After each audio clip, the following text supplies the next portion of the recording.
Elena Brooks grabbed the arm of the most dangerous man in the room without knowing it, one desperate lie to escape her ex. One stranger who should have walked away.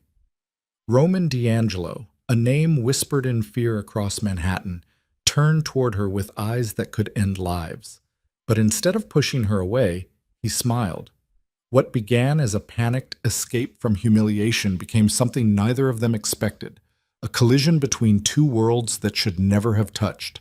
She was nobody. He was everything people feared. And the moment their hands met, both of their carefully controlled lives began to unravel in ways that would change them forever. If you want to see how far a single desperate choice can take two people who were never supposed to meet, stay with me until the end. Hit that like button and drop a comment with your city so I can see how far this story travels. The Grand Meridian Hotel didn't just host weddings, it curated them. Every surface gleamed. Every flower arrangement cost more than Elena's monthly rent. The ballroom ceiling arched 3 stories high, dripping with chandeliers that scattered light across marble floors polished to a mirror shine. Waiters in white gloves moved like ghosts between clusters of guests who looked like they'd stepped out of a magazine spread titled People Who Matter. Elena Brooks stood near the gift table, clutching a small wrapped box, and tried not to look as out of place as she felt. Her dress was nice enough, a simple navy sheath she'd found on sale 2 years ago, but it didn't belong here. Not among the women draped in silk and designer labels, their jewelry catching the light with every careless gesture. She'd come only because Marissa Chen had been her roommate junior year, back when Marissa still ate ramen and complained about student loans. That version of Marissa felt like a different person now. The bride gliding across the ballroom in a custom Vera Wang gown, laughing with people who summered in the Hamptons, bore almost no resemblance to the girl who used to borrow Elena's sociology notes. Elena had planned to stay 15 minutes, drop the gift, say a quick hello if Marissa wasn't too busy, then slip out before anyone noticed she didn't fit. She should have left 10 minutes ago. Elena! The voice behind her hit like cold water down her spine. She turned slowly, already knowing what she'd see. Derek Hale stood 3 feet away, champagne flute in hand, looking exactly as polished and self-satisfied as the last time she'd seen him, 18 months ago. The night he'd told her she wasn't ambitious enough, wasn't interesting enough, wasn't enough to justify the effort of staying. "I thought that was you," Derek said, his smile sharp at the edges. "What are you doing here?" The question carried a weight that had nothing to do with curiosity. It was an accusation dressed up as small talk. "What are you doing in a place like this? Among people like us?" "Marissa invited me," Elena said, keeping her voice steady. "We went to school together." Right. Derek nodded like he'd just remembered something trivial. "Columbia, wasn't it? Liberal arts?" "Comparative literature." "That's what I said." He took a sip of champagne, his eyes traveling over her dress with the kind of assessment that made her skin crawl. "So what are you up to these days? Still working at that coffee shop?"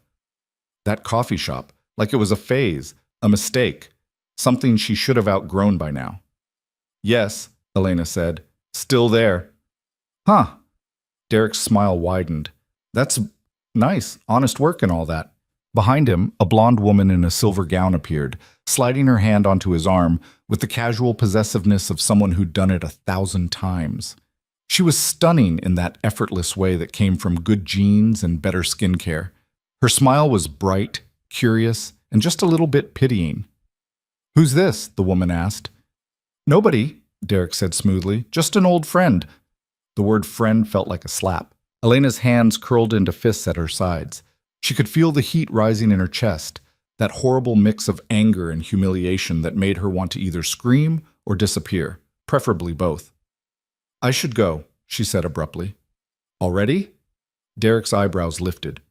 "You just got here." "I have to work early tomorrow." "On a Sunday?" He laughed, a short bark of disbelief. "Come on, Elena, stay. Have a drink. Enjoy yourself." There was something cruel in the way he said it, like he knew she wouldn't, like he was daring her to admit she didn't belong.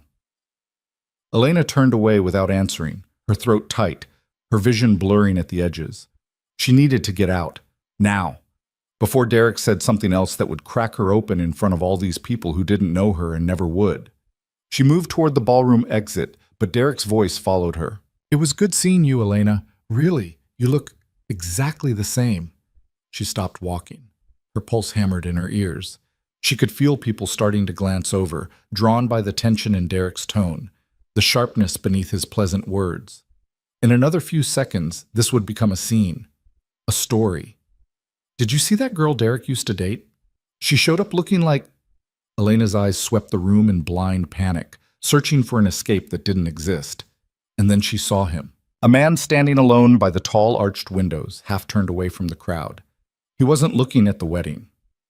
He wasn't looking at anything, really, just staring out at the city lights beyond the glass with the stillness of someone who'd perfected the art of being present without participating. He was tall, well over 6 feet, with dark hair swept back from a face that could have been carved from stone.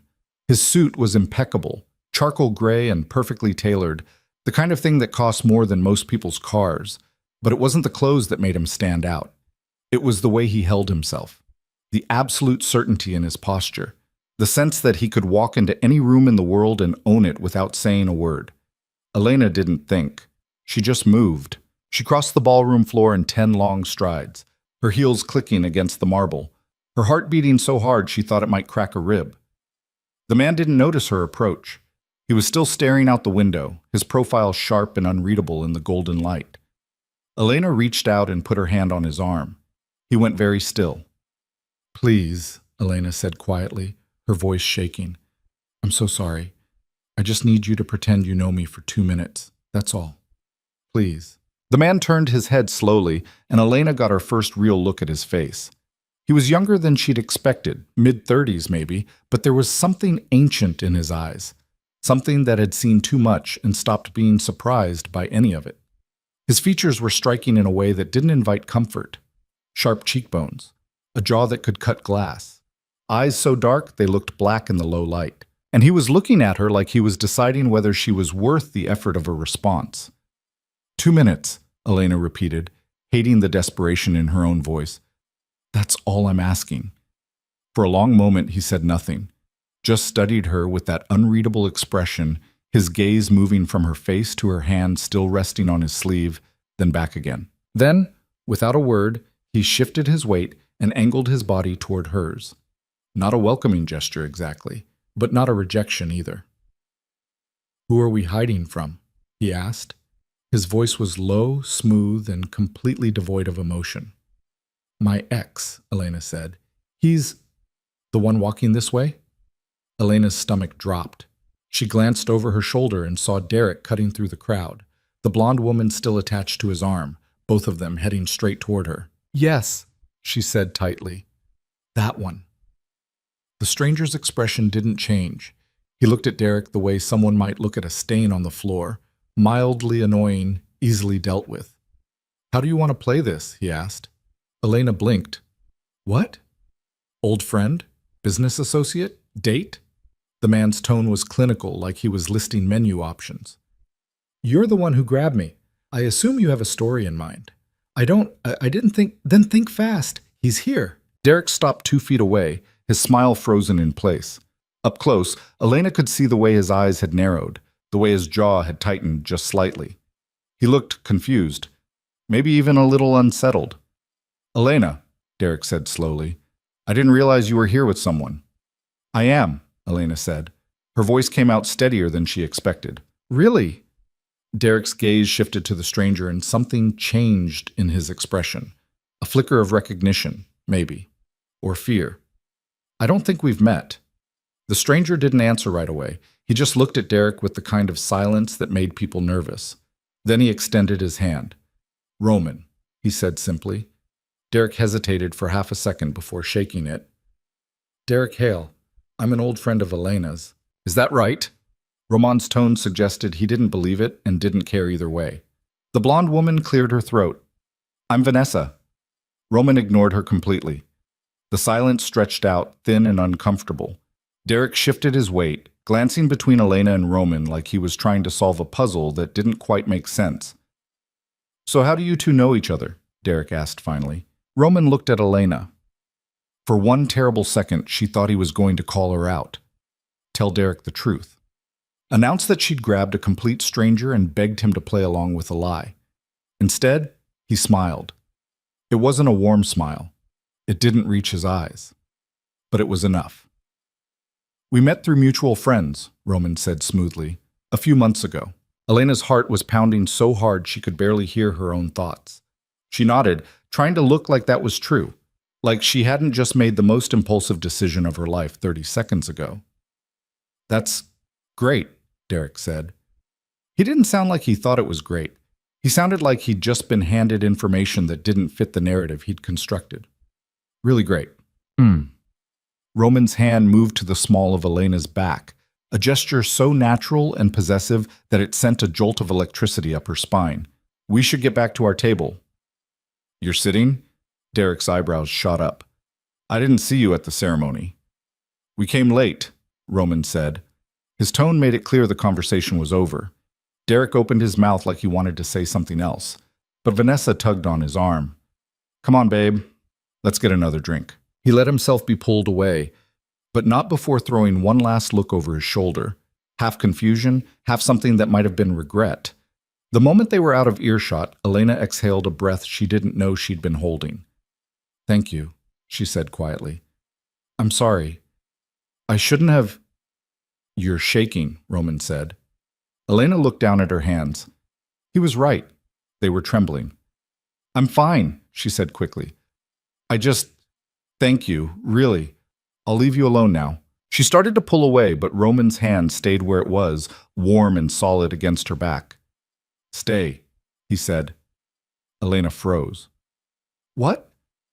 "If you walk away now, he'll know it was fake." Roman nodded toward the far side of the room, where Derek and Vanessa had stopped to talk to another couple. Derek kept glancing in their direction. "Give it a few more minutes." He was right. Of course he was right. Elena swallowed hard and nodded. "Okay," she said. "A few more minutes." Roman guided her toward a quieter corner of the ballroom, away from the worst of the crowd. They stopped near a long table covered in white cloth and scattered rose petals, close enough to the wall that Elena felt like she could breathe again. "You didn't have to do that," she said after a moment. "No," Roman agreed. "I didn't." "Why did you?" He was quiet for a beat, his gaze fixed on something across the room. When he finally looked at her, his expression was unreadable. "You looked like you needed it," he said simply. It wasn't a compliment, it wasn't even particularly kind, but something about the bluntness of it, the lack of pity or judgment, made Elena's chest ache. "I did," she admitted. "Need it, I mean." Roman nodded once, like that settled something. They stood there in silence for a moment, the noise of the wedding swirling around them, laughter, music, the clink of glasses. Elena snuck a glance at the man beside her, trying to figure him out. He didn't look like the kind of person who went to weddings. He looked like the kind of person who bought buildings and fired people before breakfast. "Do you know Marissa?" Elena asked. "Or her husband?" "No." "Then why are you here?" "Business," Roman said. He didn't elaborate. "That's vague." "It is." Elena almost smiled despite herself. "You're not much of a talker, are you?" "Not usually." "So I'm the exception?" Roman's mouth twitched, just barely. It might have been the start of a smile. Or maybe Elena just imagined it. "Something like that," he said. Another silence fell, but this one didn't feel as heavy. Elena found herself relaxing, just a little, enough to stop clenching her fists. Enough to notice that Roman smelled faintly of cedar and something darker she couldn't place. "I should probably know your last name," she said, "if we're pretending to know each other." "D'Angelo." The name hit her like a bucket of ice water. Elena knew that name. Everyone in the city knew that name, even if they didn't talk about it. Roman D'Angelo, the man who controlled half the construction contracts in Manhattan. The man whose name appeared in the tabloids next to words like alleged and investigation and organized crime. The man people whispered about in the kind of tone usually reserved for ghost stories. She just grabbed a Mafia boss and begged him to pretend to be her boyfriend. "Oh my God," Elena said faintly. Roman raised an eyebrow. "Problem?" No problem." "You look like there's a problem." Elena's brain was short-circuiting. "I didn't realize That you'd picked someone dangerous? Roman's voice was flat, almost clinical. Most people don't. That's the point. Elena stared at him. He stared back, completely calm, like they were discussing the weather. Are you going to run? He asked. It was a fair question. Elena probably should run, should thank him politely, extract herself from this insane situation, and never look back. But Derek was still watching from across the room, and something about the way Roman stood there, utterly unbothered by her panic, by the weight of his own reputation, made her want to stay. Just a little longer. No, Elena said. I'm not going to run. Good. Roman tilted his head slightly, studying her like she was a puzzle he hadn't solved yet. Then let's get out of the ballroom before your ex decides to come back. Where? Upstairs, there's a lounge on the 14th floor. He paused. Unless you'd rather stay down here with all these people. Elena looked around the ballroom, at the champagne towers and designer gowns, and people who made her feel like she was made of something cheaper, something less. Then she looked back at Roman, at the strange, dangerous man who'd helped her without asking for anything in return. No, she said quietly. I don't want to stay here. Then come with me. He didn't offer his arm, didn't try to touch her again, just started walking toward the exit like he knew she'd follow.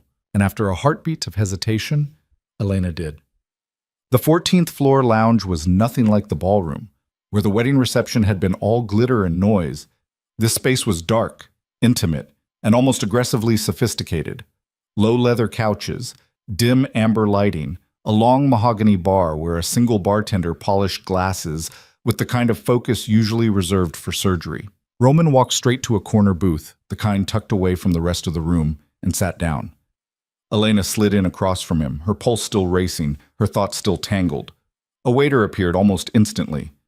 Mr. D'Angelo, the usual? Yes, and whatever she's having. The waiter looked at Elena expectantly. Red wine, she said. Anything is fine.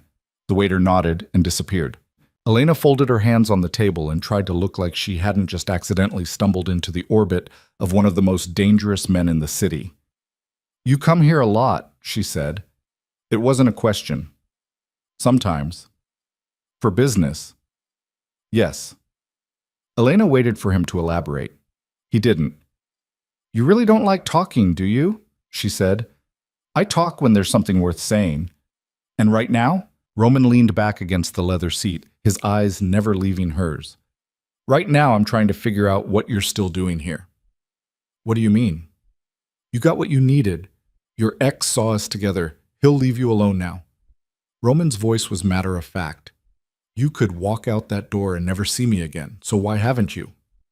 It was a good question. Elena didn't have a good answer. I don't know, she said honestly. Maybe because you're the first person tonight who didn't make me feel like I didn't belong. Something shifted in Roman's expression. Not much, just a flicker of something that might have been surprise. You don't belong here, he said bluntly. In this hotel. With these people. Elena flinched. Thanks. That wasn't an insult. Roman's tone didn't change. I meant you're better than this, better than him. The waiter returned with their drinks, a tumbler of whiskey for Roman, a generous glass of red wine for Elena. She picked it up and took a long sip, buying herself time to think. You don't know me, she said finally. You don't know if I'm better than anything. I know you didn't want to be down there. Roman lifted his glass but didn't drink. I know you grabbed a stranger instead of facing your ex alone, and I know you're still sitting here even though you just figured out who I am. Maybe I'm just stupid. You're not stupid. How do you know? Because stupid people run when they find out my name. You didn't. Elena set her glass down carefully. Should I be running? Roman considered the question for a long moment. Then he smiled, a real smile this time, small and almost sad. Probably, he said, but he said it like he didn't want her to. They sat in silence for a while, sipping their drinks, the noise from the bar a low hum in the background. Elena found herself studying Roman's face, trying to reconcile the man across from her with the stories she'd heard. He didn't look like a monster. He looked tired, guarded, like someone who'd built walls so high he'd forgotten what it felt like to let anyone in. Can I ask you something? Elena said. You can ask. Why did you really help me? Downstairs. Roman's eyes darkened. I told you. You looked like you needed it. That's not a reason. It's the only one I have. Elena shook her head slowly. I don't believe you. Then don't. You could have ignored me, walked away, but you didn't. Why? Roman was quiet for so long that Elena thought he wasn't going to answer. Then he set his glass down and leaned forward, his elbows resting on the table, his gaze locked on hers. Because you reminded me of something, he said finally. What? What it feels like to be brave when you're terrified. The words hung in the air between them, raw and unguarded. Elena's breath caught in her throat. I wasn't brave, she said softly. I was desperate. Same thing sometimes. Elena didn't know what to say to that, so she didn't say anything, just looked at Roman and tried to understand how someone like him, someone who radiated power and control, could know what desperation felt like.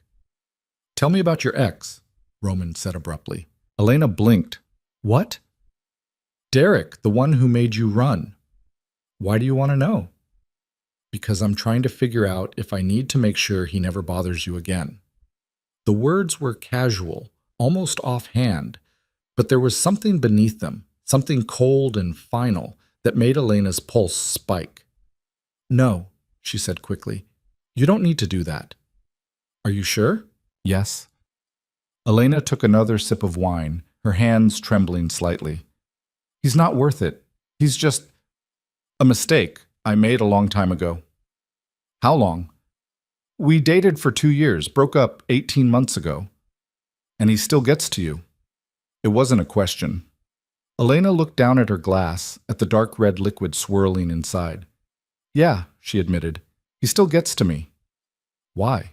Because he made me feel small, Elena said quietly. He had this way of looking at me like I was always going to be less than what he deserved. Like I was something he settled for until something better came along. And the worst part is, I believed him. For a long time, I believed him. Roman's jaw tightened. He's an idiot. Maybe. No, maybe. He is. Elena looked up, surprised by the certainty in his voice. You don't know me, she said again, but softer this time. I know enough. What do you know? Roman held her gaze, unflinching. I know you walked into a room full of people who wanted to make you feel like you didn't matter, and you survived. That's more than most people can do. Something cracked open in Elena's chest. She didn't realize how much she'd needed to hear that, how much she'd needed someone to see her and not find her lacking, until the words were already out there, settling into the space between them like a gift. Thank you, she said, her voice barely above a whisper. Roman nodded once. Then he picked up his glass and drained the rest of his whiskey in one smooth motion. Tell me something else, he said. Like what? Anything, something real. Elena frowned. Why? Because I want to know who you are when you're not pretending to be someone's fake girlfriend. It should have been an invasive question, should have felt like too much, too fast. But something about the way Roman said it, like he genuinely wanted to know, like he wasn't just making conversation, made Elena want to answer. I work at a cafe, she said slowly. The Morning Grind, over on Amsterdam. It's nothing special, just coffee and pastries and people yelling about oat milk. You like it? Some days. It's steady, pays the rent. That's not what I asked. Elena sighed. No, I don't love it, but it's fine. What would you rather be doing? The question caught her off guard. No one had asked her that in a long time. Not Derek, who thought her dreams were impractical. Not her parents, who just wanted her to be stable. Not even Marissa, who'd moved on to a life where questions like that didn't matter anymore. I want to be a writer, Elena said finally. I know that sounds stupid. It doesn't. But I've always wanted to tell stories, real ones. The kind that make people feel something. Roman was watching her intently now, his expression unreadable. So why aren't you writing? Because it's hard. Because I don't know if I'm good enough. Because... Elena stopped, shaking her head. Because Derek told me I wasn't, and I guess I never stopped believing him. He was wrong. You don't know that. Yes, I do. How? Roman leaned back, his eyes never leaving hers. Because the way you talk about it, the way your whole face changes when you say the word writer, that's not something you fake. That's real. And if it's real, It's worth doing.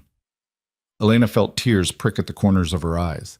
She blinked them back hard, refusing to cry in front of this man she barely knew. "What about you?" she asked, her voice rough. "What do you do when you're not doing business?"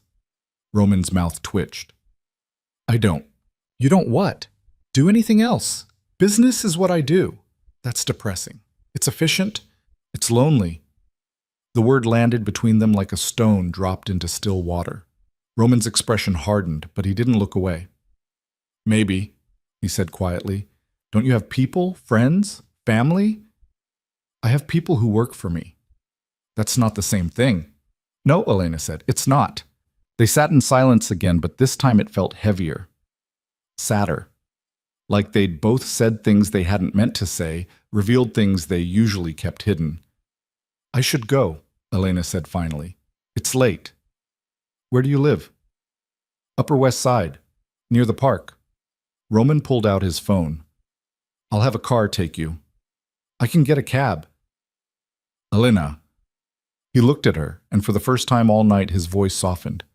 "Let me do this." She wanted to argue, wanted to insist she didn't need his help, didn't need anything from him. But the truth was, she was exhausted, emotionally wrung out, and the idea of getting into a cab alone, replaying every moment of this surreal night, felt unbearable. "Okay," she said. "Thank you." Roman made a quick call, his voice low and clipped. Then he stood, and Elena followed. They walked back to the elevator in silence, rode down to the lobby without speaking. When they stepped outside, a black town car was already waiting at the curb. The driver got out and opened the back door. Elena turned to Roman, suddenly aware that this was it. This was where they said goodbye and went back to their separate lives, lives that had no business intersecting.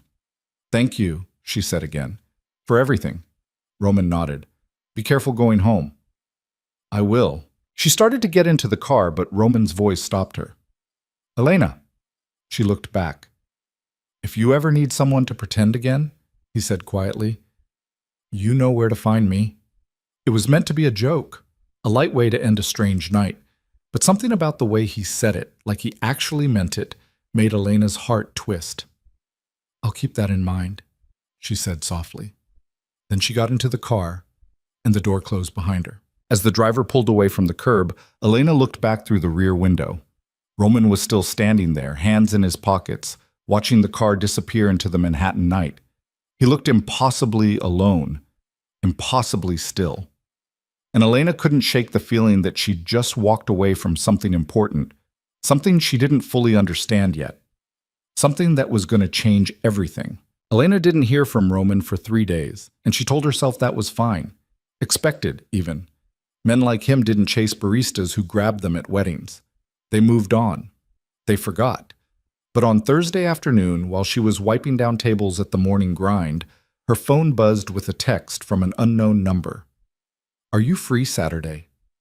Her heart kicked against her ribs before her brain could catch up. She stared at the screen, the rag in her hand dripping soapy water onto the floor. "You okay?" Maya called from behind the counter. Her coworker was watching her with the kind of sharp curiosity that meant she'd noticed something was off. "Yeah," Elena said quickly, shoving the phone back in her apron pocket. "Fine." But her hands were shaking. She waited until her shift ended to respond.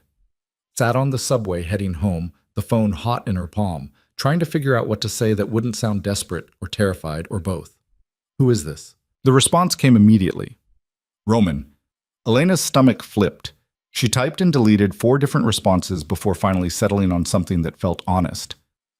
"How did you get my number?"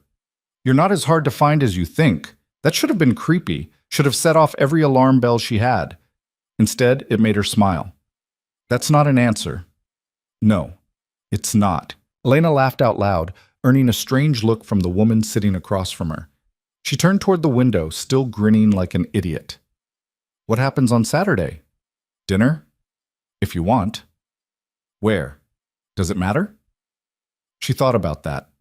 Thought about the kind of places Roman probably went. Places with dress codes and prefix menus and waiters who made you feel like you were being judged with every bite. Yes. It matters. A pause. Then, somewhere quiet. No one will stare at you. The thoughtfulness of it caught her off guard. He'd remembered. The way she'd felt in that ballroom, the weight of all those eyes. He'd remembered, and he was trying to make this easier. Okay. Saturday. I'll pick you up at 7. You don't know where I live? Yes, I do. Elena should have pushed back on that, should have demanded to know how he knew, should have insisted on meeting him somewhere public. But she didn't. Because part of her, the reckless, impulsive part that had grabbed his arm 3 nights ago, wanted to see what would happen if she just said yes. Fine. 7. She didn't hear from him again until Saturday evening, when a black town car pulled up outside her apartment building at exactly 7 o'clock. Elena had spent 2 hours getting ready, trying on 6 different outfits before settling on a dark green dress that made her feel almost confident. Not too formal, not too casual. Safe. The driver opened the door for her without a word. She slid into the back seat and found Roman already waiting, dressed in a navy suit with no tie, the top button of his shirt undone. He looked at her for a long moment, his expression unreadable. "You look nervous," he said. "I am nervous." "Why?" "Because I don't know what I'm doing here." Roman's mouth almost smiled. "Neither do I." The restaurant was in Brooklyn, tucked away on a quiet street in Carroll Gardens. Nothing about it screamed expensive, but the way Roman walked in, the way the host immediately led them to a corner table without asking for a reservation, told Elena everything she needed to know. They sat. A waiter appeared with water and menus, then disappeared. "Do you own this place?" Elena asked. "No." "But you know the owner." "Something like that." Elena opened her menu and pretended to read it, even though her brain was too busy cataloging every detail to actually process the words. The way Roman sat across from her, completely relaxed. The way his hands rested on the table, scarred and strong. The way he was watching her like she was the only person in the room. "Order whatever you want," Roman said. "What if I order the most expensive thing on the menu?" "Then I'll know you're testing me." Elena looked up, surprised. "Would that bother you?" "No, I'd just know." The waiter came back. Elena ordered pasta because it felt safe. Roman ordered something in Italian that she didn't catch, and the waiter nodded like he'd been expecting exactly that. When they were alone again, Roman leaned back in his chair and studied her. "Tell me something I don't know," he said. Elena frowned. "Like what?" "Anything. Something true." It was the same thing he'd asked in the hotel lounge, the same quiet demand for honesty. "I've been thinking about you," Elena said before she could stop herself. Roman went very still. "Have you?" "Yes." "Why?" "Because you're not what I expected." "What did you expect?" Elena chose her words carefully. "Someone colder, meaner, someone who wouldn't have helped me. Maybe I am all those things." "Are you?" Roman was quiet for a moment. Then he said, "Yes, most of the time. But not with me. No, not with you." "Why not?" He didn't answer right away, just looked at her with those dark, unreadable eyes like he was trying to figure out how much truth he could afford to give her. "Because you don't expect anything from me," he said finally. "Everyone else does. They want something. Money, protection, favors. But you just wanted 2 minutes of my time, that's all. And when it was over, you were ready to walk away." "I didn't walk away," Elena pointed out. "I'm sitting here." "You almost did." "So did you." Roman's mouth twitched. "Fair enough." Their food arrived, and for a while they ate in comfortable silence. The pasta was perfect, simple, rich, the kind of thing that made Elena want to close her eyes and savor every bite. She caught Roman watching her and felt her cheeks heat. "What?" she said. "Nothing. You just look like you're enjoying that." "I am. It's really good." "Better than the cafe?" Elena laughed. "Way better. Though don't tell my boss I said that." "Your secret's safe with me." They kept talking, the conversation flowing easier than it had any right to. Elena told him about her apartment, a cramped studio with a view of a brick wall, and the regular customers at the cafe who drove her crazy. Roman didn't say much about his own life, but he listened like every word mattered, like he was filing it all away somewhere safe. "What about your family?" Elena asked eventually. "Do you see them much?" Roman's expression closed off, just slightly. "No." "Why not?" "Because I made choices they didn't agree with." What kind of choices? He looked at her for a long moment, and Elena wondered if she'd pushed too far. Then he said, "The kind that keep them safe by keeping them away from me." The words landed heavy between them. Elena set down her fork. "That must be lonely," she said quietly. "It is what it is." "That's not an answer." "No, it's not." Elena reached across the table and touched his hand, just for a second, just long enough to let him know she'd heard what he wasn't saying. Roman's fingers twitched, like he wanted to hold on but didn't know how. "Tell me about your writing," he said, changing the subject. Elena pulled her hand back, suddenly self-conscious. "There's not much to tell." "You said you wanted to be a writer. What do you write?" "I don't." "Not really. I have a notebook full of half-finished stories and ideas that go nowhere." "Why?" "Because I'm scared they're terrible. Because I don't know if I have anything worth saying." "That's an excuse." Elena bristled. "Excuse me?" "You're using fear as a reason not to start. But fear doesn't mean you're not good enough. It just means you care." "That's easy for you to say." "Is it?" Roman leaned forward, his voice dropping. "You think I don't know what it's like to be afraid of failing? I built everything I have from nothing. Every decision I make could cost me everything, but I make them anyway because the alternative is standing still." Elena stared at him. "That's different." "How?" "Because you're—" She gestured vaguely at him. "You're you. You're powerful. People listen to you." "People fear me. That's not the same thing." "It's still more than I have." Roman shook his head slowly. "You have more than you think. You just don't see it yet." Elena didn't know what to say to that. Didn't know how to explain that believing in herself felt impossible when every voice in her head, Derek's voice mostly, kept telling her she wasn't enough. "Can I ask you something?" she said instead. "Always." "Why do you care? About my writing? About any of this?" Roman was quiet for a long time. When he finally spoke, his voice was softer than she'd ever heard it. "Because I spend every day with people who only see what I can do for them, what I can give them. And you look at me like I'm just a person. That's rare. Maybe I want to give you something back." Elena's throat tightened. "I don't need you to give me anything." "I know. That's why I want to." The rest of dinner passed in a blur. They talked about everything and nothing: books, movies, the city, the way life never turns out the way you plan. By the time dessert arrived, Elena felt like she'd known Roman for years instead of days. When the check came, Roman didn't even look at it, just handed the waiter a card and told him to add 30%. Outside, the night air was cool, the street quiet except for the distant hum of traffic. The car was waiting, but Roman didn't move toward it. "Walk with me," he said. It wasn't a question. Elena fell into step beside him, her heels clicking against the pavement. They walked in silence for a block, then two. Past brownstones with glowing windows, past couples holding hands, past a bodega where an old man sat outside smoking a cigarette and watching the world go by. "I haven't done this in a long time," Roman said suddenly. "Done what?" "This. Walked, talked, just existed without an agenda." Elena glanced at him. "Do you always have an agenda?" "Usually." "What's your agenda tonight?" Roman stopped walking, turned to face her. For a moment he just looked at her, his expression caught somewhere between guarded and open. "I don't have one," he said. "That's the problem." Elena's heart was beating too fast. "Why is that a problem?" "Because I don't know what I'm doing. I don't know how to be around you without trying to fix things or control things or—" He stopped, jaw tight. "I don't know how to just be." The honesty of it broke something open in Elena's chest. She stepped closer, close enough to feel the heat radiating off him. "You don't have to know," she said quietly. "We can figure it out together." Roman looked at her like she'd just offered him something impossible, something he didn't deserve. "I'm not a good man, Elena." "I didn't ask you to be."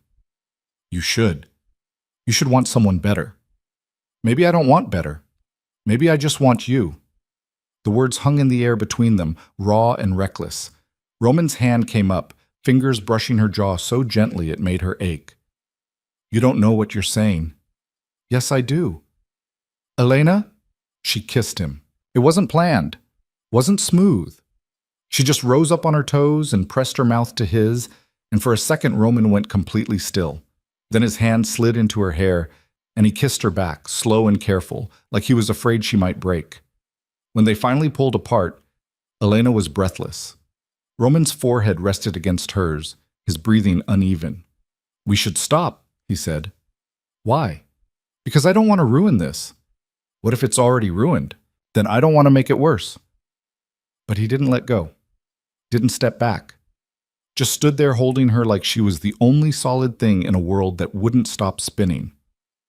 Elena's phone buzzed in her purse. She ignored it. It buzzed again. "You should check that," Roman said. She didn't want to break whatever fragile thing was forming between them. But the buzzing didn't stop, and finally she pulled out her phone. 3 missed calls from Maya. 2 texts. "Call me. Elena, seriously, call me now." Her stomach dropped. She dialed without thinking. Maya picked up on the first ring. "Oh, thank God. Are you okay?" "I'm fine. What's wrong?" "Derek showed up at the cafe today." Elena's blood went cold. "What?" "He came in asking for you, wanted to know when you'd be back. He seemed weird, Elena, really weird. I told him I didn't know anything, but he kept pushing." Roman was watching her now, his expression sharpening. "What did he want?" Elena asked, her voice tight. "I don't know. He said he needed to talk to you, that it was important.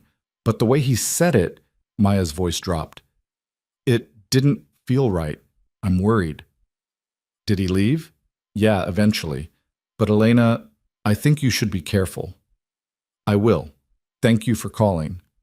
She hung up and looked at Roman. His jaw was set, his eyes dark. "What happened?" he asked. Elena told him. Watched his expression go from concern to something harder, colder, something dangerous. "He came to your work," Roman said slowly. "To find you." "He probably just wants to talk." "No." Roman's voice was flat. "Men like that don't just want to talk, they want control." "You don't know him." "I know enough." Elena shook her head. "It's fine. I'll handle it." "How?" "I don't know. I'll figure it out." Roman stepped closer, his hand coming up to cup her face. "Let me help." "No." "Elena?"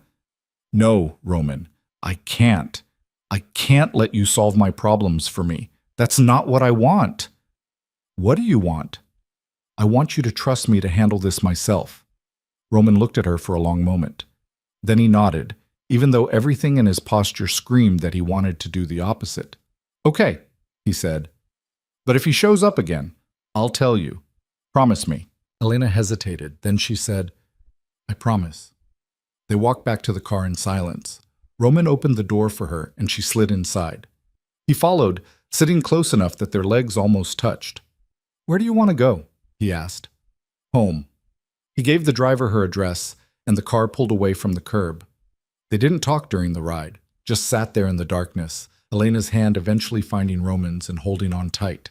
When they pulled up outside her building, Roman walked her to the door. "Thank you," Elena said. "For tonight. I'll call you tomorrow." "Okay." He hesitated, like he wanted to say something else. Then he just nodded and stepped back. Elena went inside, took the elevator up to her floor, and let herself into her apartment. It was only when she was alone, the door locked behind her, that she let herself exhale. Her phone buzzed again.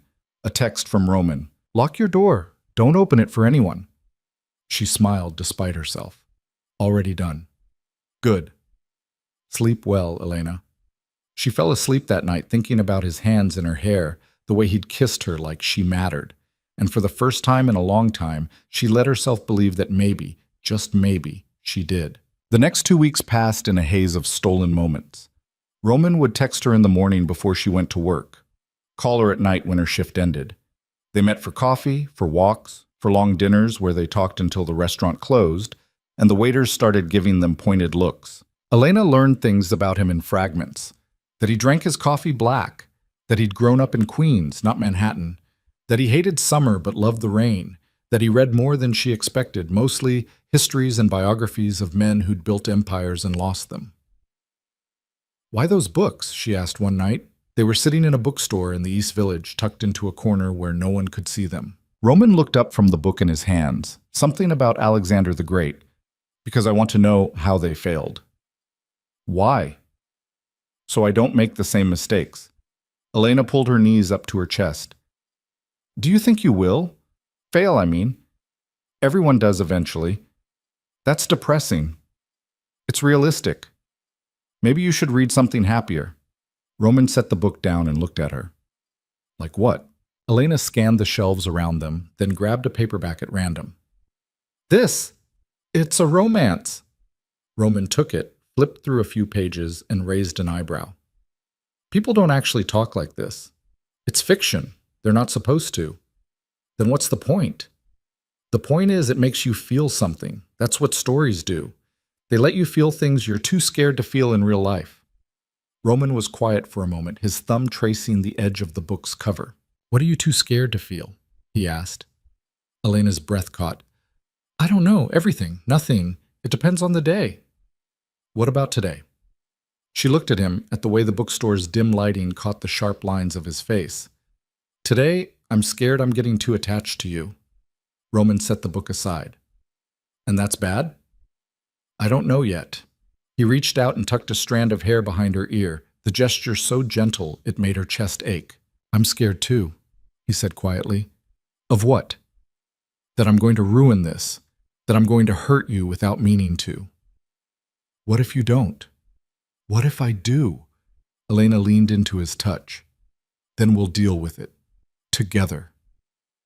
Roman kissed her then, slow and deep, and Elena felt the world narrow down to just the two of them.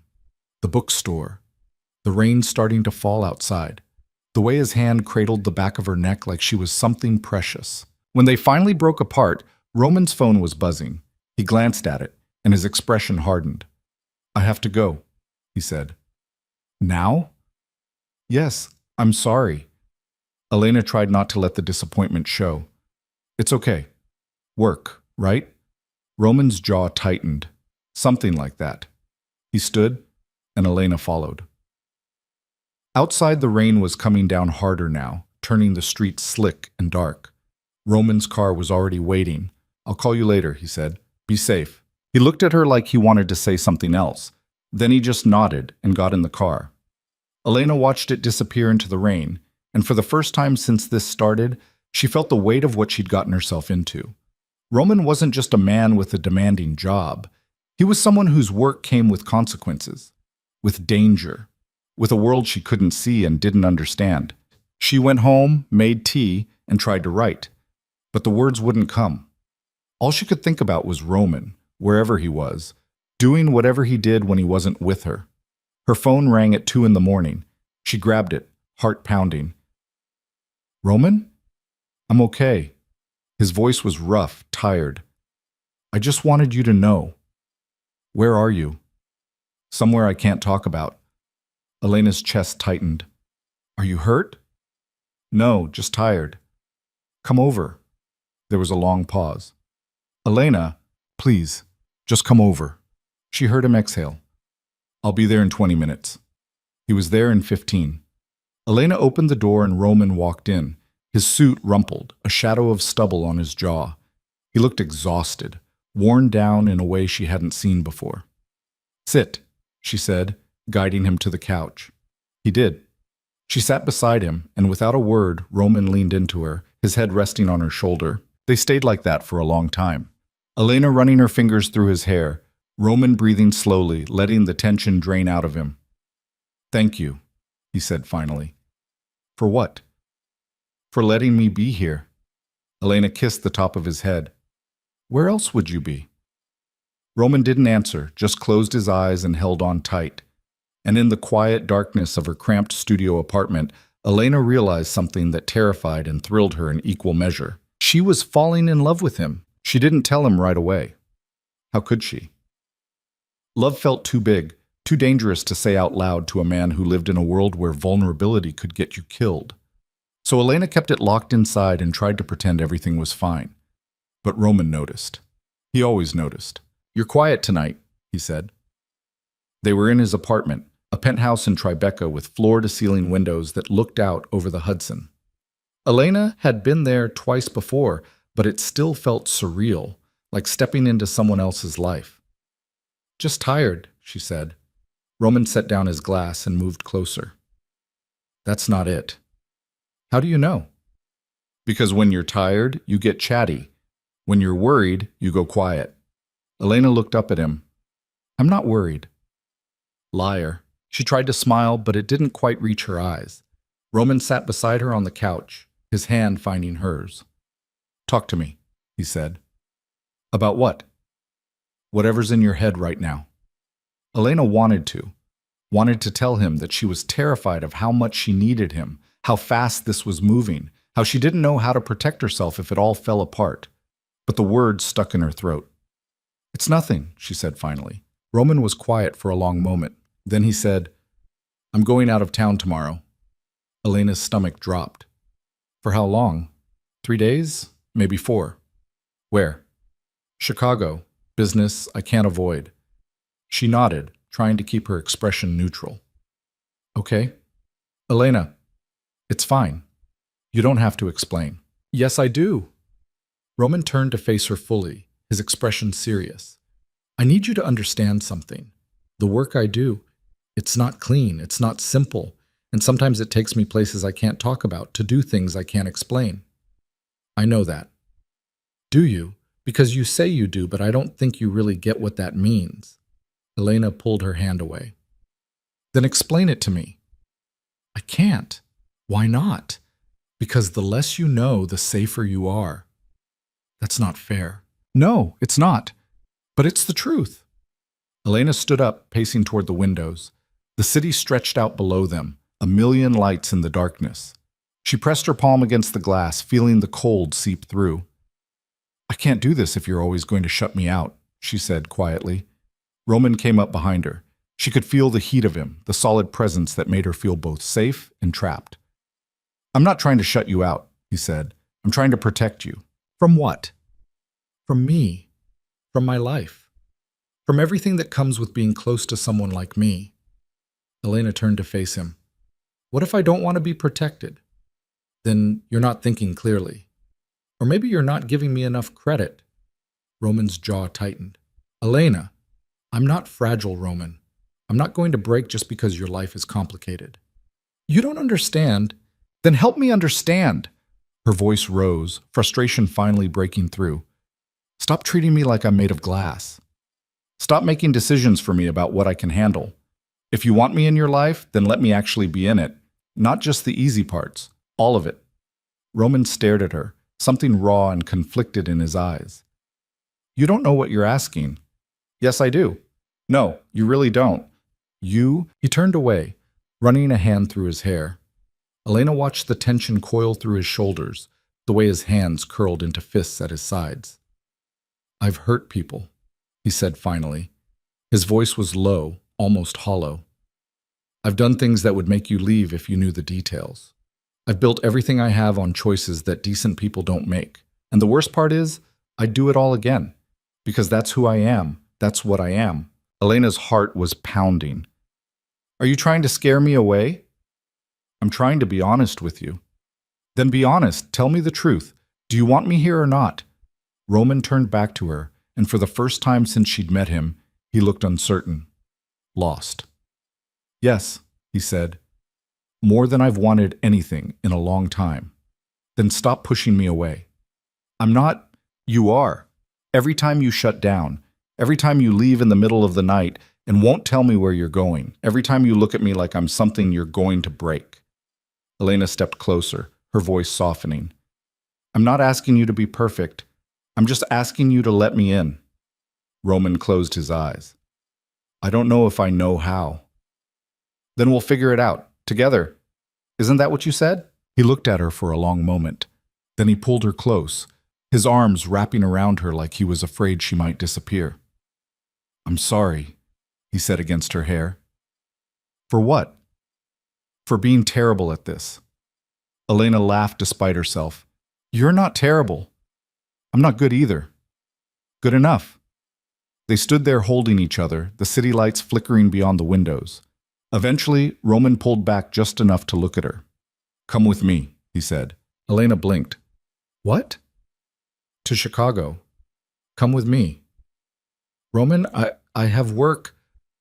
Take a few days off, please. I can't just eat. I'll pay you whatever you'd lose from missing shifts. That's not the point. Then what is the point?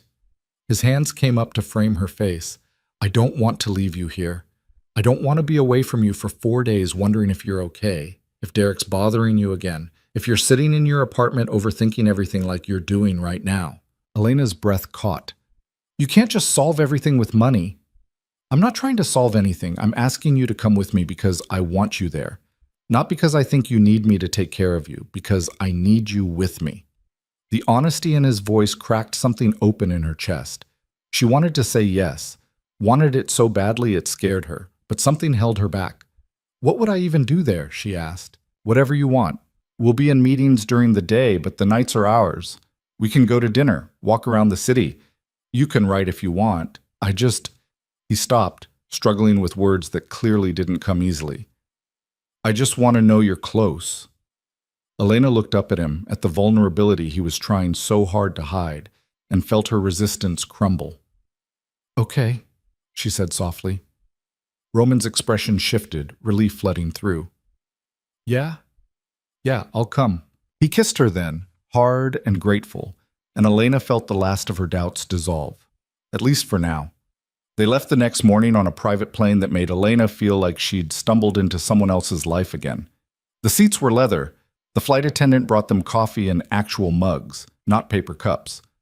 Roman worked on his laptop most of the flight, his brow furrowed in concentration, while Elena tried to read and mostly just watched him. You're staring, he said without looking up. I'm observing. That's the same thing. No, it's not. Observing is scientific. Roman's mouth twitched. Is that what you're doing? Conducting research? Maybe. What have you learned so far? Elena pretended to consider it. That you frown when you work, that you drink too much coffee, that you're left-handed but you use your phone with your right hand. Roman finally looked up. Anything else? That you're nervous about whatever we're flying into. His expression closed off slightly. I'm not nervous. You are. You do this thing with your jaw when you're tense. You've been doing it since we got on the plane. Roman set the laptop aside and leaned back. You're too observant. Is that a bad thing? It could be. Why? Because the more you see, the harder it is for me to hide things from you. Elena's pulse quickened. Are you hiding things from me? Always. The bluntness of it stung. Elena looked away, out the small window at the clouds below. I'm not trying to hurt you, Roman said quietly. But you wanted honesty. That's honest. There are parts of my life I can't share with you, not because I don't trust you, because I'm trying to keep you separate from it. What if I don't want to be separate? What if that's not your choice to make? Elena turned back to him, anger flaring. Everything about this is my choice. You don't get to decide what I can handle. Someone has to. Why? Because you think you know better? Because I've seen what happens when people get too close to my world. I've seen them get hurt, get killed, get destroyed by things they never should have been part of. Roman's voice was hard now, edged with something that sounded like old pain. I'm not letting that happen to you. So what? I'm just supposed to exist in this bubble? Only see the parts of you that are safe? Yes. That's not a relationship, Roman. That's you keeping a pet.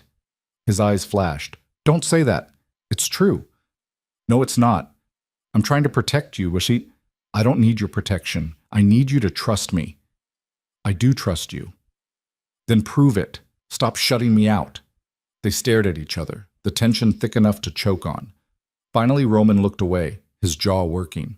This meeting in Chicago, he said slowly, it's not just business. There are people I'm negotiating with who don't negotiate nicely. If things go wrong, they won't. You don't know that. Neither do you. Roman was quiet for a long moment. Then he said, if something happens, I need you to promise me you'll leave. Get on a plane and go home. Don't wait for me. Don't try to help. Just go. Elena's blood ran cold. Roman, promise me. What are you expecting to happen? Nothing. But if it does, I'm not leaving you. Elena, no, I'm not promising that. If you're in trouble, I'm not just going to abandon you. Roman's hand found hers, gripping tight. This is exactly what I'm talking about. You're too stubborn for your own good. And you're too controlling for yours. Despite everything, Roman almost smiled. We're a disaster, aren't we? Probably. You should walk away. Find someone normal. I don't want normal. You should. Too bad. Roman pulled her closer, his forehead resting against hers. You're going to drive me crazy. Good. Someone should. They landed in Chicago in the early afternoon. A car was waiting to take them to a hotel downtown. Another absurdly nice place that made Elena feel out of her depth. Their room had a view of the lake and a bathroom bigger than her entire apartment. Roman had meetings that evening. He left at 6, promising to be back by 10. Elena ordered room service, tried to write, and ended up pacing the room like a caged animal.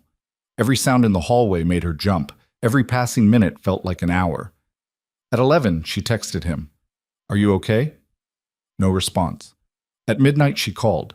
It went straight to voicemail. Elena told herself not to panic. He'd said the meetings might run late, but her imagination was running wild, conjuring every worst-case scenario.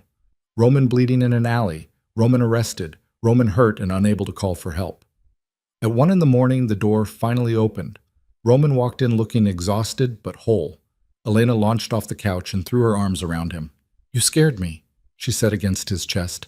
I'm sorry, the meeting ran long and my phone died. You could have used someone else's phone. I should have, I'm sorry. Elena pulled back just enough to look at him. There was a tension in his face she didn't like, a tightness around his eyes. Did something happen? She asked. Nothing I couldn't handle. That's not an answer, Roman sighed. The negotiations didn't go the way I planned. We'll have to meet again tomorrow. Is that bad? It's complicated. Roman, please, I'm tired. Can we not do this right now?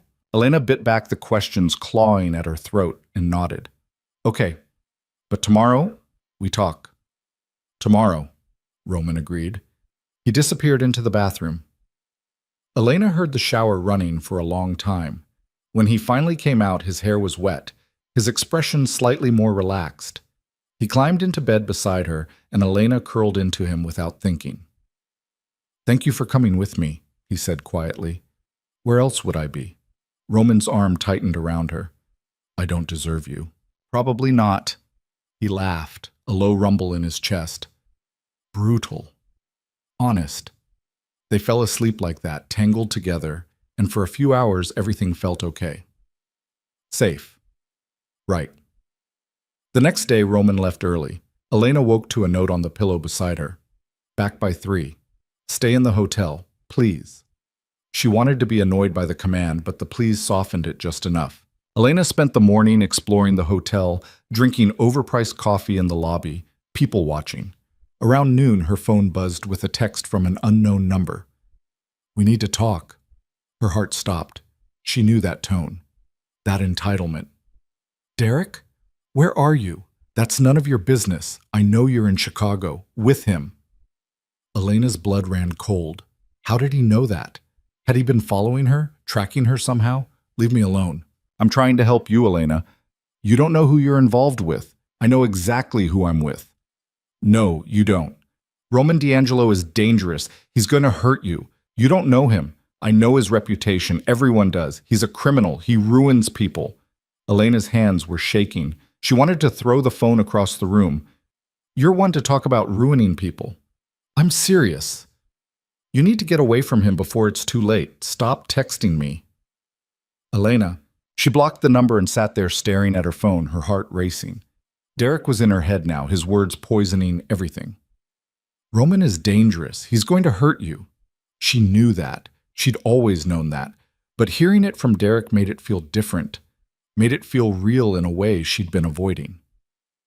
When Roman got back at 3, Elena was sitting on the edge of the bed, still holding her phone.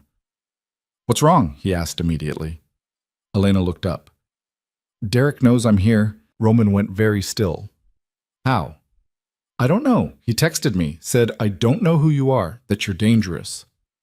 What did you tell him? To leave me alone. Roman crossed the room and took the phone from her hands.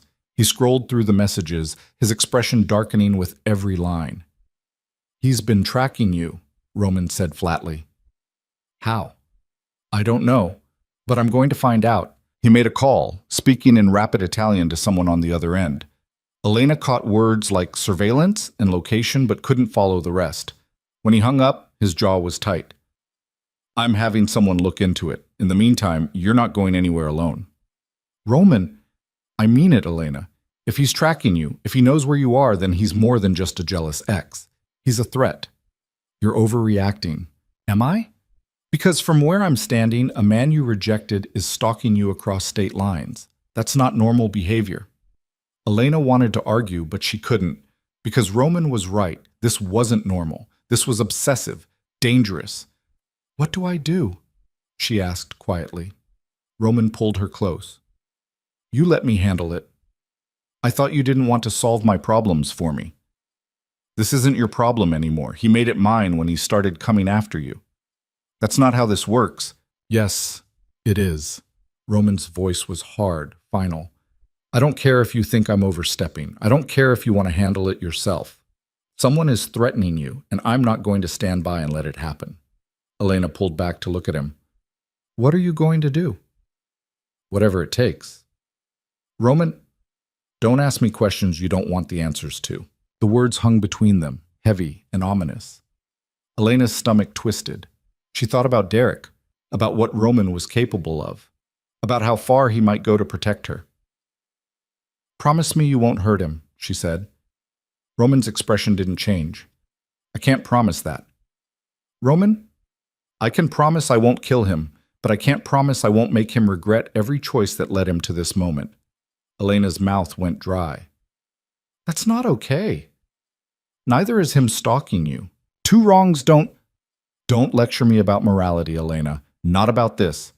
Then what am I supposed to do? Just accept that you're going to hurt someone because of me? Yes. Because that someone hurt you first. That was different. How? He broke you down, made you feel worthless. And now he's tracking you, threatening you, trying to isolate you from someone who actually cares about you. How is that different? Elena didn't have an answer, because it wasn't different. Not really. Derek had been hurting her for years, in ways she'd tried to pretend didn't matter. And now he was doing it again. I don't want you to become someone you're not because of me, she said finally. Roman's expression softened, just slightly. I'm already that person. I've always been that person. You just didn't want to see it. The truth of it hit her like a slap. He was right. She'd been so focused on the gentle moments, the quiet conversations, the way he made her feel safe, that she'd convinced herself the dangerous parts didn't exist. But they did. They always had. I need some air, Elena said. I'll come with you. No, I need to be alone, just for a little while. Roman looked like he wanted to argue. Then he nodded. Stay in the hotel, please. Elena grabbed her key card and left before she could change her mind. She took the elevator down to the lobby, walked through the revolving doors, and stepped out onto the street. The afternoon air was cool, the city alive with people and noise. Elena started walking, no destination in mind, just needing to move, to think, to figure out what the hell she was doing. She'd fallen in love with a man who lived in violence, who solved problems with threats and power, who would hurt someone without hesitation if he thought it would keep her safe. And the worst part was, she wasn't sure she wanted him to stop. Because Derek had made her feel small for years, had torn her down piece by piece until she didn't recognize herself anymore. And Roman made her feel whole again, made her feel like she mattered, like she was worth protecting. But at what cost? Elena walked for blocks, the question circling in her head. She passed coffee shops and boutiques, families with strollers, couples holding hands. Normal people living normal lives. She wanted that, didn't she? But when she thought about walking away from Roman, about going back to her tiny apartment and her cafe shifts and her half-finished stories, it felt like drowning. She was still thinking about it when she noticed the man following her. He was about half a block back, wearing a dark jacket and sunglasses. Nothing overtly suspicious, but something about the way he moved set off alarms in her head. She turned a corner. He turned the same corner. Elena's pulse spiked. She walked faster. So did he. She pulled out her phone and called Roman. He answered on the first ring. "Where are you?" "I don't know. A few blocks from the hotel. Someone's following me." "Are you sure?" "Yes." "Describe him." Elena glanced back. The man was closer now. Dark jacket, sunglasses, brown hair, maybe 6 feet. "Turn around, walk back toward the hotel. Now!" Elena spun and started walking fast, her heart hammering. The man was still behind her, matching her pace. "He's still following me." "I'm coming to get you. Stay on the phone." "Roman, just keep walking. Stay where there are people." Elena cut through a crowded plaza, weaving between tourists and street vendors. The man stayed on her tail. She could feel his eyes on her back, could sense the intent. Then she saw Roman. He was moving toward her through the crowd, his face set in stone, his eyes locked on the man behind her. Elena's breath caught.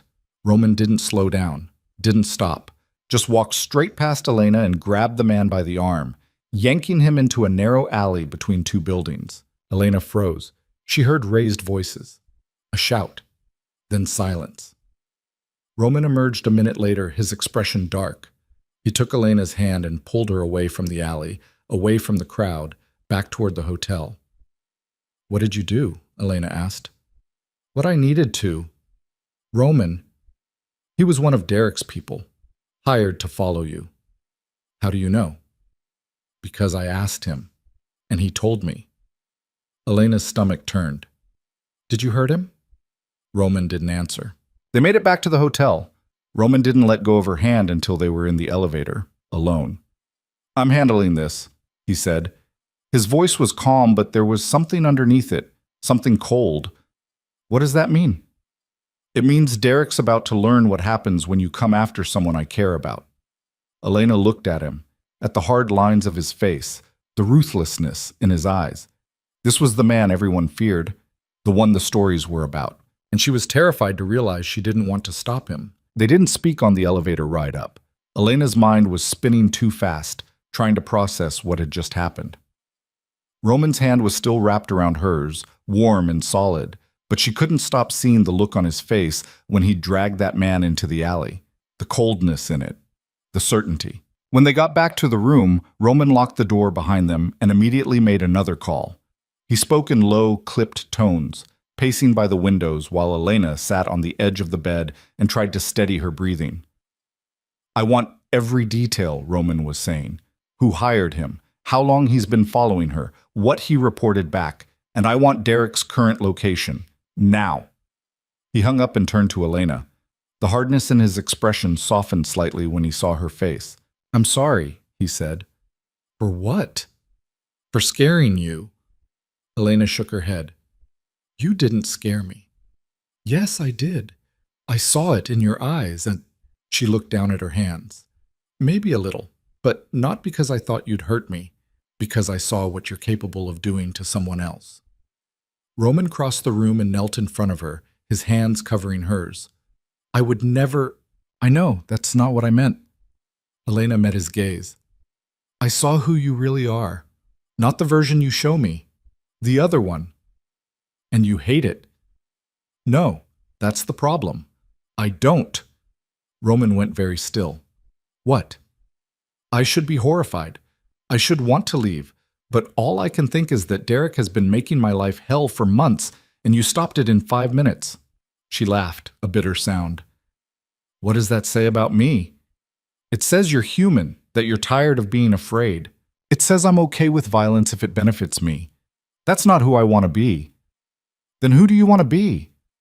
Elena didn't have an answer. She'd spent so long trying to be good, trying to do the right thing, trying to be the kind of person Derek said she should be, but maybe that version of herself was just another cage. "I don't know anymore," she admitted. Roman's thumb traced circles on the back of her hand. "You want to know what I think?" "What?" "I think you're stronger than you give yourself credit for. I think you've been letting people tell you who you should be for so long that you forgot who you actually are." "And who's that?" "Someone brave, someone stubborn, someone who grabbed a stranger at a wedding because she refused to let her ex make her feel small." Roman's voice was quiet, intense. "That's who you are." Not perfect, not always right, but real. Elena felt tears prick her eyes. I don't feel real, I feel lost. Then let me help you find your way back. How? By reminding you what you wanted before anyone told you it was impossible. What did you want, Elena? Before Derek, before all of this, what did you actually want? The question cracked something open in her chest. She thought about the notebooks full of half-finished stories, the dreams she'd tucked away because they felt too big, too unrealistic, the version of herself she'd abandoned somewhere along the way. I wanted to write, she said quietly. I wanted to tell stories that mattered. I wanted to create something that would last longer than I do. So why aren't you? Because I'm scared. Of what? That I'm not good enough. That Derek was right. That I'll spend years working on something and it'll be terrible and I'll have wasted my life on nothing. Roman was quiet for a moment.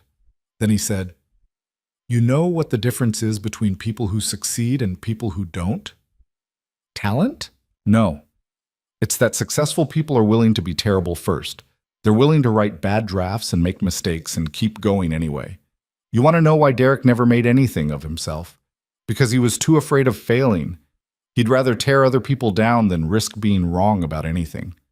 Elena looked at him, at the conviction in his eyes. You really believe that? I built everything I have from nothing. You think I didn't fail along the way? You think every decision I made was right? Roman shook his head. I failed constantly. I made terrible choices. But I kept moving forward because standing still meant death. That's different. You were fighting for survival. So are you, just a different kind. The words hit harder than Elena expected. She'd never thought of it that way, but he was right.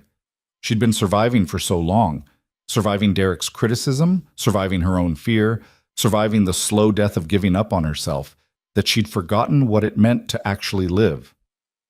I don't know how to start, she said. Yes, you do. You just start. It's not that simple. It is. You're making it complicated because complicated gives you an excuse not to try. Elena pulled her hands away. That's not fair. Maybe not, but it's true. She wanted to argue, wanted to tell him he didn't understand, that it wasn't as easy as just deciding to do something. But the truth was sitting heavy in her stomach. He was right. She'd been hiding behind fear for so long that she'd forgotten fear was a choice. What if I fail? She asked quietly. Then you fail, and then you try again. What if I can't? Then you can't. But at least you'll know. At least you won't spend the rest of your life wondering what would have happened if you'd been brave enough to find out. Elena looked at him, at this dangerous man who somehow understood her better than anyone else ever had. How did you get so good at this? At what? Seeing through people, knowing what they need to hear. Roman's expression shifted, something sad flickering across his face. Because I spent most of my life having people see right through me, like I didn't exist, like I didn't matter. So I learned to pay attention, to see the things other people miss. You matter, Elena said. To you, maybe. To more than just me. People fear me. That's not the same as mattering. I don't fear you. You should. Why? Because you want me to? Roman was quiet for a long moment. Then he said, Because it would make this easier. Make what easier? Letting you go when this inevitably falls apart. The words stung. Elena stood up, putting space between them. Is that what you think is going to happen? That we're going to fall apart? I think it's what always happens. People get close to me and they get hurt. That's the pattern. Then break the pattern. I don't know how. Yes, you do. You just stop expecting the worst. Roman laughed, a harsh sound. That's not how my world works. Then change your world. Elena shut. No, you don't get to do this. You don't get to push me toward my dreams and then act like yours are impossible. If I have to be brave, so do you. Roman stood, his jaw tight. It's not the same. Why not? Because your dreams won't get you killed. The room fell silent. Elena's heart was pounding. What does that mean? It means the life I live has consequences. Real ones. And the more you're part of it, the more danger you're in. So what, you're just going to keep me at arm's length forever? If that's what keeps you safe. I don't want to be safe. I want to be with you. Those two things are mutually exclusive. Elena crossed her arms. Then I choose you. You don't know what you're choosing. Stop telling me what I know and don't know. I'm not a child, Roman. I'm a grown woman making a choice. And I choose you. All of you. Even the parts you think are too dangerous or too dark or too damaged. I choose you anyway. Roman looked at her like she'd just punched him. Why? Because I love you. The words hung in the air between them, raw and terrifying. Elena hadn't meant to say them. They'd just come out, propelled by frustration and fear and the overwhelming certainty that she couldn't take them back even if she wanted to. Roman didn't move, didn't speak, just stared at her like she'd spoken a language he didn't understand. Say something, Elena said finally. You shouldn't. Shouldn't what? Love me. Too late. Elena, I love you. I know it's fast. I know it's crazy. I know you're going to tell me all the reasons it's a bad idea. But I don't care. I love you anyway. Roman's hands curled into fists at his sides. You're going to regret this. Maybe. But right now I don't. He crossed the room in 3 strides and kissed her, hard, desperate, like he was trying to prove something. Elena kissed him back with everything she had, all the fear and anger and hope tangled together. When they finally broke apart, Roman's forehead rested against hers. I love you too, he said quietly, and I have no idea what to do about it. Elena almost laughed. Neither do I. We're a disaster. I know. This is going to end badly. Probably. Roman pulled back to look at her. But you're staying anyway. Yes. Why? Because loving you is the first real thing I've done in years. And I'm not giving that up just because it's hard. Something in Roman's expression cracked. He pulled her close again, holding her like she was the only thing keeping him tethered to the ground. They stayed like that for a long time, wrapped in each other, the city sprawling beyond the windows. Eventually, Roman's phone rang. He ignored it. It rang again. You should get that, Elena said. I don't want to. It might be important. Roman sighed and pulled away. He checked the screen and his jaw tightened. It's about Derek. Elena's stomach dropped. What about him? Roman answered the call, listened for a moment, then hung up. He's back in New York. My people are watching him. Are you going to... Elena stopped, not sure how to finish the sentence. Talk to him? Yes. Hurt him? Only if he makes me. Roman, I'm not going to kill him if that's what you're worried about, but I am going to make sure he understands that coming after you again would be a mistake. What if he doesn't listen? Then I'll make the message clearer. Elena's chest tightened. She wanted to argue, wanted to tell him not to, but the truth was she didn't have a better solution. Derek wasn't going to stop on his own. She'd tried asking nicely. She'd tried ignoring him. Nothing worked. When? She asked. Tonight. After I put you on a plane home. I'm not leaving without you. Elena, no. If you're doing this because of me, then I'm staying. That's not how this works. Then explain to me how it works. Because from where I'm standing, you keep making decisions for me without asking what I want. Roman ran a hand through his hair, frustrated. I'm trying to protect you. And I'm trying to tell you I don't need protection. I need a partner, someone who treats me like an equal, not a responsibility. You don't understand what you're asking. Then help me understand. Take me with you. Let me see what you're actually dealing with instead of leaving me here to imagine the worst. Roman looked at her for a long moment. Then he shook his head. No. Why not? Because I don't want you to see that part of me, the part that's going to walk into Derek's apartment and threaten him until he's too terrified to even think your name. You think I can't handle it? I think you shouldn't have to. That's not your choice to make. Yes, it is. This is my world, Elena. These are my rules. Something snapped in Elena. All the frustration, all the fear, all the feeling like she was constantly being managed instead of being trusted came flooding out. Then maybe I don't belong in your world, she said. Roman froze. What? If I'm not allowed to actually be part of your life, the real parts, not just the nice dinners and quiet conversations, then what's the point? I don't want to be the person you visit when you need a break from reality. I want to be reality. You are. No, I'm not. I'm a fantasy, someone you can pretend with, someone who doesn't know enough to judge you. That's not true, isn't it? You keep me separate from everything that matters. Your work, your people, the choices you make that define who you are. You give me pieces of yourself and expect that to be enough. But it's not. Roman's expression hardened. What do you want from me? I want you to let me in, all the way, not just when it's convenient. Even if it changes how you see me? Even if you end up hating who I really am? Yes, because at least it would be real. They stared at each other, the tension thick enough to cut. Finally, Roman said, "Fine. You want to come? Then come. But don't blame me if you regret it." "I won't." "You don't know that. Neither do you." Roman grabbed his jacket. "We leave in 10 minutes. And Elena?" "What?" "If at any point I tell you to leave, you leave. No arguments, no questions. Understood?" Elena nodded, her heart pounding. Understood. They flew back to New York that night. Roman spent most of the flight on his phone, making calls in Italian that Elena couldn't follow. She tried to read but couldn't focus. Just kept thinking about what was coming, what she was about to see. When they landed, a car was waiting. Roman gave the driver an address Elena didn't recognize, somewhere in the East Village. They drove in silence, the city lights blurring past the windows. "You can still change your mind," Roman said quietly. "I'm not going to. I need you to stay in the car no matter what happens. Okay?" "I'm serious, Elena." I said okay. The car pulled up outside a walk-up building that had seen better days. Peeling paint, cracked steps, windows covered with makeshift curtains. Roman checked his phone, then looked at Elena. "Derek's on the 3rd floor. I'm going up alone. You stay here with Marco." He nodded at the driver. "How long will you be?" "As long as it takes." Roman got out of the car. Elena watched him disappear into the building, her stomach in knots.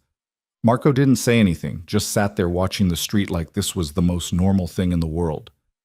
5 minutes passed, then 10. Elena's leg bounced nervously. She kept checking her phone, willing it to buzz with a message from Roman. At 15 minutes, she heard shouting from inside the building. A man's voice, high and panicked. Then Roman's voice, low and calm. Elena's hands gripped the door handle. Marco glanced at her in the rearview mirror. "Miss Elena, Mr. D'Angelo said—" I know what he said. More shouting, the sound of something crashing, then silence. Elena couldn't take it anymore. She opened the door and got out of the car. "Miss Elena, I'm just going to the door, that's all." She crossed the sidewalk and climbed the steps. The building's front door was propped open with a brick. She slipped inside and started up the stairs, her heart hammering. The 3rd floor hallway was narrow and dim. One of the doors was open a crack, light spilling out. Elena moved toward it, her breath shallow. She could hear Roman's voice now, steady and cold. "I'm going to say this once. Stay away from Elena. Don't call her. Don't text her. Don't send people to follow her. Don't even think about her. Because if you do, I will make sure you regret every choice that led you to this moment. Do you understand?" Derek's voice was shaking. "You can't just—" "I can. And I am. You had your chance with her. You threw it away, and now you're trying to ruin her life because you can't stand seeing her happy without you. That ends tonight. She doesn't even know who you are. You're a criminal. You're going to destroy her. That's not your concern anymore." "I'm trying to protect her." "No. You're trying to control her. There's a difference, and she's done being controlled." Elena pushed the door open wider. Roman was standing in the middle of a cramped studio apartment, his back to her. Derek was sitting on a ratty couch, his face pale, his hands trembling. Roman turned when he heard the door. His expression flickered from surprise to anger. "I told you to stay in the car," he said quietly. "I know." Derek's eyes went wide when he saw her. "Elena, don't," she said. Her voice was steadier than she expected.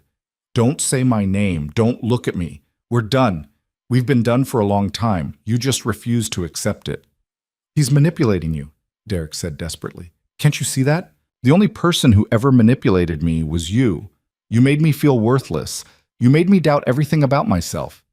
And now you're stalking me because you can't handle the fact that I moved on. I was trying to help." "No. You were trying to make yourself feel important by making me feel small. And I'm done letting you." Derek looked between her and Roman, something crumbling in his expression. "You've changed." "Yes, I have. and it's the best thing that ever happened to me. She turned and walked out of the apartment. Roman followed, pulling the door shut behind them. They walked down the stairs in silence, out to the car where Marco was waiting. Inside, Elena's hands started shaking. The adrenaline was crashing, leaving her hollow and exhausted. "Are you okay?" Roman asked. "I don't know. You shouldn't have come up." "I know, but I needed to. I needed to see him, to tell him it was over. Really over." Roman pulled her close. "I'm proud of you." "For what?" "For standing up for yourself.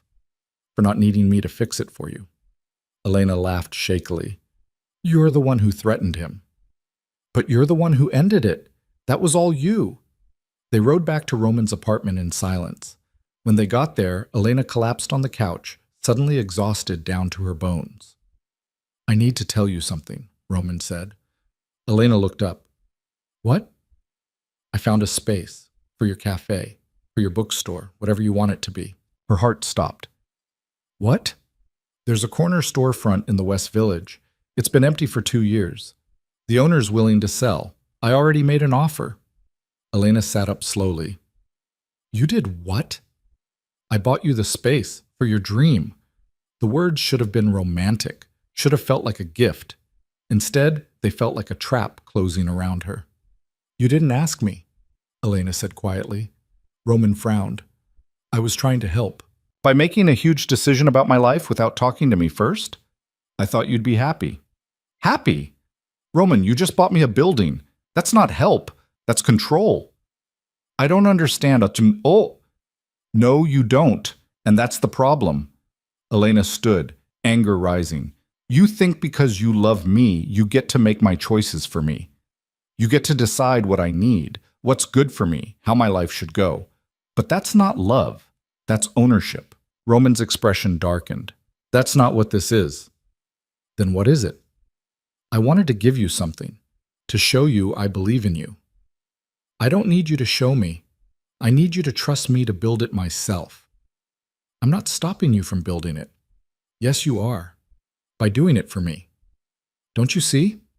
If you buy me the building, open the cafe, set everything up, then it's not my dream anymore. It's yours. It's something you gave me, not something I earned." Roman was quiet for a long moment. Then he said, "I thought I was helping." "I know, and that's what scares me. You think helping means taking over, fixing things, making decisions. But I don't need you to fix my life, Roman. I need you to let me live it. Even if that means struggling, even if it takes years.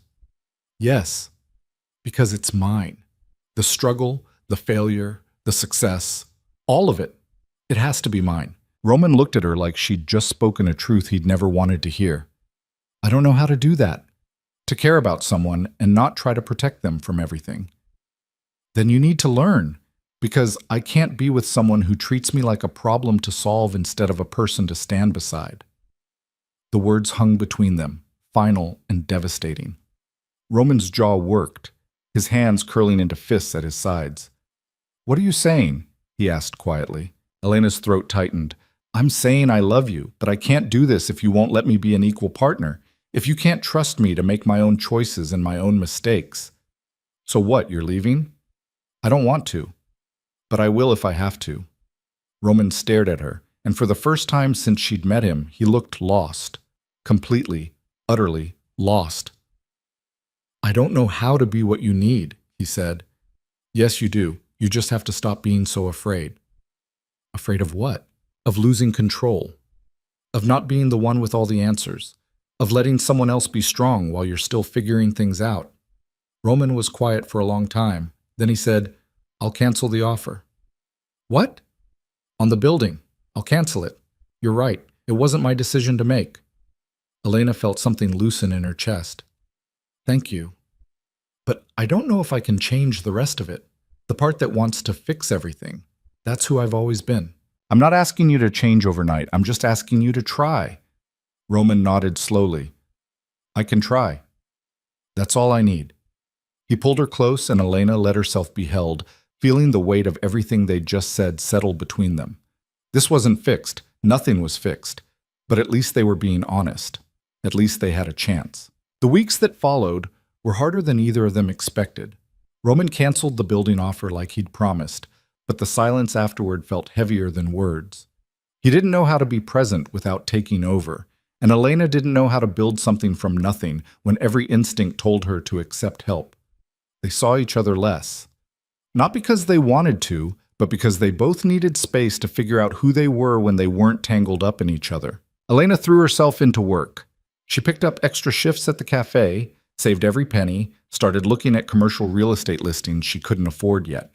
She wrote in the early mornings before her shifts, filling notebook after notebook with terrible first drafts that she forced herself not to delete. It was slow. It was frustrating. Some days she wanted to quit, but she kept going. Roman restructured parts of his business, delegating more than he ever had before. He'd built an empire by controlling every detail, but now he was learning to trust other people to make decisions. It went against every instinct he had. Some days he failed spectacularly, snapping at people who didn't deserve it, micromanaging deals that didn't need his attention. But he kept trying. They texted every day, called most nights. But it wasn't the same as before. There was a distance now, a carefulness that hadn't been there when everything was new and reckless. "I miss you," Elena said one night. She was lying in bed, phone pressed to her ear, Roman's voice crackling through the speaker. "I miss you too." "Are we making a mistake? Pulling back like this?" Roman was quiet for a moment. "I don't know. Maybe. But I think we needed to. We were moving so fast we forgot to figure out if we could actually work. And can we? I don't know yet. Do you?" Elena stared at the ceiling. "I want to say yes, but I'm scared that wanting it isn't enough. Then we keep trying until we know for sure. What if it takes months? Then it takes months. What if it takes longer?" "Elena." Roman's voice was soft. "I'll wait as long as you need. I'm not going anywhere." "Promise?" "I promise." 2 months passed. Elena found a space she could almost afford, a tiny storefront in Alphabet City with good light and creaky floors. She signed a lease that made her stomach churn with anxiety and started building her dream one piece at a time. She bought used furniture, painted the walls herself, spent hours arranging bookshelves and testing coffee machines. Maya helped on weekends, climbing ladders and making playlists, and telling Elena she was insane for doing this alone. "You know Roman would help if you asked," Maya said one Saturday afternoon. They were hanging curtains, and Elena kept dropping the hammer. "I know.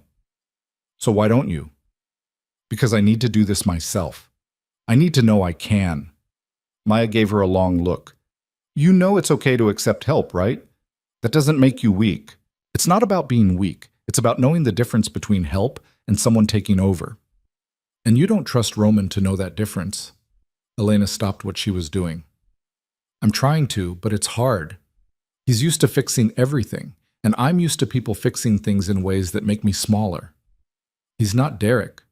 I know, but I'm still the same person who let Derek make me feel worthless for 2 years. That doesn't just go away because I met someone better." Maya climbed down from the ladder and stood beside her. "You know what I think?" "What?"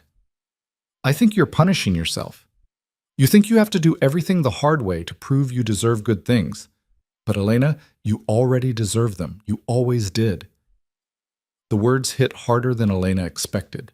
She blinked back tears and focused on the curtains, on the hammer in her hand, on anything but the truth of what Maya had just said. That night, Elena texted Roman, "Can you come by tomorrow? I want to show you something." He responded immediately. "What time?" "Noon? I'll be there." Roman showed up at exactly noon carrying 2 coffees and a bag of pastries from a bakery Elena loved but could never afford. He stopped in the doorway and looked around, taking in the half-finished cafe, the mismatched furniture, the hand-painted sign leaning against the wall. "You did this," he said quietly. "Most of it. Maya helped." "It's incredible." Elena felt her cheeks flush. "It's not finished. There's still so much to do. The espresso machine is broken and I need permits, and I haven't even figured out the menu yet." "Elena." Roman set down the coffees and crossed the room. "It's incredible." She looked up at him, at the pride in his eyes, and felt something shift in her chest. "I couldn't have done it without you," she said. Roman frowned. "I didn't do anything." "Yes, you did. You believed in me when I didn't believe in myself. You pushed me to start even when I was terrified. That matters. That's help. I thought you didn't want my help. I didn't want you to do it for me, but I do want you beside me. There's a difference. Roman was quiet for a moment. Then he said, "Show me what you need." What? Show me what still needs to be done, not so I can fix it, so I can help you finish it. Elena felt tears prick her eyes. You mean that? Yes. I'm not going to take over. I'm not going to make decisions for you, but if you need someone to hold a ladder or move furniture or just be here while you work, I want to do that. If you'll let me. Elena nodded, not trusting her voice. Roman pulled her close and she let herself lean into him, feeling the solidity of him, the warmth. I'm sorry, she said against his chest. For what? For pushing you away. For making you feel like you couldn't be part of this. You didn't push me away, you set boundaries. That's different. It didn't feel different. I know, but it was necessary. We both needed to figure some things out. Elena pulled back to look at him. And did you? Figure things out? Roman's mouth almost smiled. I'm still working on it, but I'm getting better at not needing to control everything. It turns out the world doesn't collapse when I let other people make decisions. How does that feel? Terrifying, but also kind of freeing. Elena laughed. Good. That's how I feel most days. They spent the rest of the afternoon working side by side. Roman didn't take over. Didn't tell Elena how things should be done. Just followed her lead. Held things steady while she drilled. Moved heavy furniture when she asked. They worked in comfortable silence, occasionally interrupted by Elena's music or Roman's dry observations about her organizational system. This makes no sense, he said, looking at her shelf arrangement. It makes perfect sense. Classics go here, contemporary goes there. Poetry is by the window because poets need natural light. That's not a real rule. It is in my store. Roman shook his head, but he was smiling. You're impossible. You love it. I do. By the time they finished, the sun was setting, painting the store in gold and amber light. Elena stood in the middle of the room and looked around, feeling something tight in her chest start to loosen. It's really happening, she said quietly. It is. I'm terrified. Good. That means it matters. Elena turned to him. Thank you for being here, for not trying to fix everything.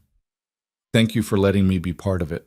They stood there looking at each other, and Elena realized something she'd been too afraid to admit before. This was what partnership looked like. Not someone taking over or someone struggling alone. Just two people showing up for each other, respecting boundaries, building something together. I love you, she said. I love you too. I mean it, not just the words. I mean, I want to do this with you. All of it. The cafe, the life, the messy, complicated parts. I want us to figure it out together. Roman's expression softened. Are you sure? Yes. Are you? I've never been more sure of anything. He kissed her then, slow and deep, and Elena felt everything click into place. Not perfectly, not smoothly, but right. The cafe opened 3 months later. Elena had chosen the name carefully, between the lines, because it felt like the story of her life. All the important things happening in the spaces between what people saw on the surface. Opening day was chaos. The espresso machine broke twice. She ran out of croissants by noon. A customer spilled coffee on one of the few first edition books she'd splurged on, and Elena almost cried. But people kept coming.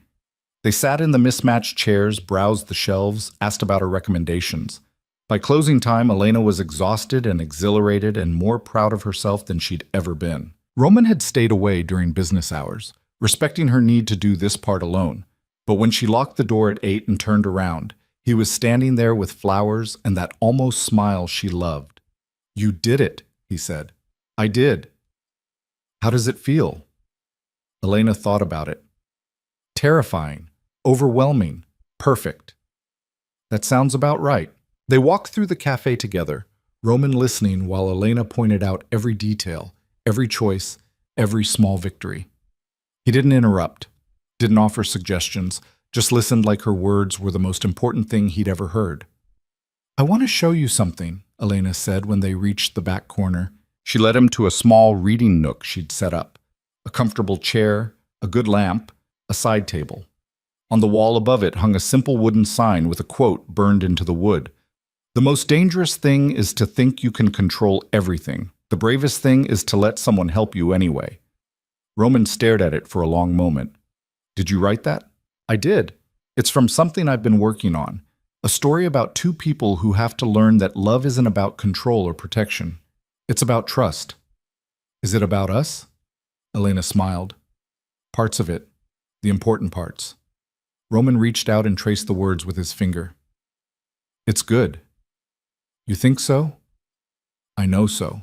Over the next few months, Between the Lines became exactly what Elena had dreamed of. A neighborhood gathering place. A quiet refuge. Somewhere people could sit with a book and a coffee and feel like they belonged. She hired Maya part-time, brought in local authors for readings, started a writing group that met every Thursday night. Roman came by when he could, usually late in the evening after the cafe had closed. He'd sit at the counter while Elena cleaned up, and they'd talk about their days, their plans, the small moments that made life feel full. He never tried to change anything, never suggested improvements or efficiencies, just showed up and listened and made her feel like what she'd built mattered. I have something to tell you, Elena said one night. They were in her apartment. She'd kept it even though Roman had a much nicer place because she needed somewhere that was entirely hers. What's that? I finished it. The story. The one about us. Roman looked up. Yeah? I'm thinking about trying to get it published. Maybe as a novella. I don't know if anyone will want it, but they will. You don't know that. Yes, I do. Because it's good. Because it's real. Because you wrote it. Elena felt her throat tighten. What if it fails? Then it fails. But what if it doesn't? She thought about that. About all the what-ifs she'd been carrying around for so long. What if she wasn't good enough? What if Derek was right? What if she wasted years on nothing? All those fears that had kept her small and stuck and safe. You know what I've learned, Elena said. What? That the what-ifs don't matter as much as I thought they did. What matters is that I tried. That I built something. That I didn't let fear stop me from becoming who I was supposed to be. Roman reached across the table and took her hand. I'm proud of you. For what? For being brave. For not giving up on yourself. For teaching me that I don't have to control everything to matter. Did I teach you that? You did. You still are. They sat there in comfortable silence, fingers intertwined, and Elena realized something that felt both obvious and profound. She'd spent so long looking for someone to complete her, to fix her, to make her whole. But that wasn't what love was. Love was finding someone who saw you as whole already and chose to walk beside you anyway. Someone who challenged you to be better without making you feel like you weren't enough. Someone who showed up even when it was hard and trusted you to do the same. 6 months after the cafe opened, Elena got an email from a small press interested in her novella. It wasn't a huge deal, no advance, no promises, but they wanted to publish it. They thought people would connect with it. They believed in her. She called Roman immediately. They want it, she said, her voice shaking. Of course they do. Roman, they actually want to publish my story. Elena. She could hear the smile in his voice. I'm not surprised. I've been waiting for the rest of the world to catch up to what I already knew. Which is that you're brilliant, that your words matter, that you were always meant to do this. Elena started crying. Happy tears, relieved tears. Tears for every year she'd spent believing she wasn't enough. Thank you, she said. For what? For believing in me when I couldn't believe in myself. You did that part. I just reminded you it was possible. That night, Roman took her to dinner at the same Brooklyn restaurant where they'd had their first real date. They sat in the same corner booth, ordered the same food, and talked about everything that had changed since that night. Do you ever regret it? Elena asked. Choosing me. Choosing this. Choosing a life that's more complicated than it used to be. Roman looked at her like she'd asked the most ridiculous question in the world. Never. Not once. Not even when I'm stubborn and impossible? Especially then, Elena laughed. Why? Because you challenge me. You make me better. You make me want to be someone who deserves you. You already are. I'm working on it. So am I. Roman reached into his jacket and pulled out a small box. Elena's heart stopped. I'm not proposing, he said quickly. Not yet. Not until you're ready. But I wanted you to have this. He opened the box. Inside was a simple silver key on a chain. What is it? Elena asked. A key to my apartment, so you always have a place to go when you need one, so you know that wherever I am, you belong there too. Elena took the necklace with trembling hands. Roman, I know you need your own space. I know you need independence. I'm not asking you to move in or change anything. I'm just saying you're always welcome, always wanted, always home. Elena couldn't speak, just nodded and let him fasten the chain around her neck. The key rested against her heart, warm and solid and real. Thank you, she whispered. For what? For understanding, for not pushing, for letting me come to you when I'm ready instead of trying to force it. That's what love is, Elena. It's not about owning someone or protecting them from everything. It's about showing up, trusting them, being there when they need you and stepping back when they don't. When did you get so wise? When I met someone who refused to let me be anything less. They finished dinner and walked through Brooklyn hand in hand, talking about the future in ways that didn't feel scary anymore. Elena told him about ideas for expanding the cafe, maybe adding author events or writing workshops. Roman told her about scaling back some of his business operations, focusing on things that felt meaningful instead of just profitable. I've been thinking, Roman said as they reached the bridge overlooking the river. About what? About what I want my legacy to be. I spent so long building power, building wealth, building walls to keep people out. But none of that matters if I don't have something real. Someone real. You have that. I know. And it's changed everything. You've changed everything. Elena leaned against the railing, looking out at the city lights reflecting on the water. I used to think love was about finding someone who would take care of me, who would make all my decisions and solve all my problems. I thought that was what I needed. And now? Now I know that's not love. That's just another kind of prison. Real love is finding someone who sees you as strong enough to fight your own battles but stays beside you anyway. Someone who celebrates your victories without taking credit for them. Someone who picks you up when you fall without making you feel weak for falling. Roman pulled her close. Is that what we have? Yes.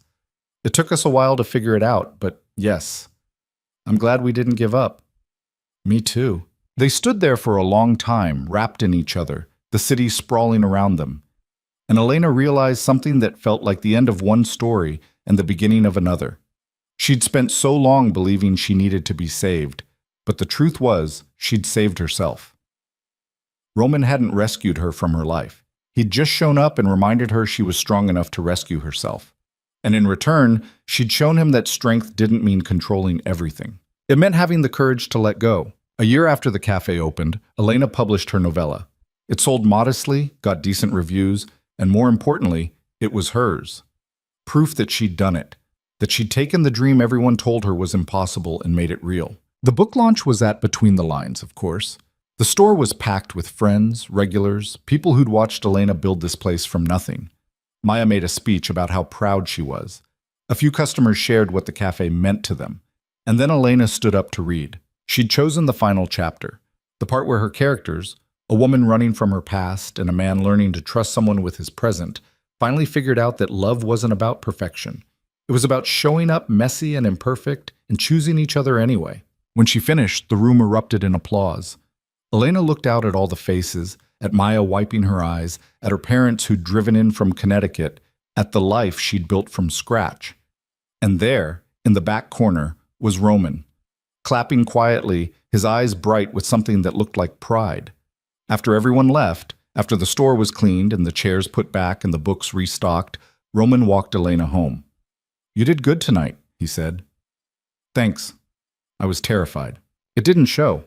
Good. I've gotten better at pretending, Roman laughed. Haven't we all? They reached Elena's building. She pulled out her keys, then paused. Come up? She asked. Always. Inside her apartment, Elena made tea while Roman looked at the framed photo she'd hung on the wall. A picture of the cafe on opening day, the morning light streaming through the windows, everything fresh and new and full of possibility. I'm thinking about getting a bigger place, Elena said. Roman turned. Yeah? Yeah. Something with an actual bedroom. Maybe a little office space so I can write. That sounds good. I was thinking maybe you could help me look. If you want. Roman's expression shifted.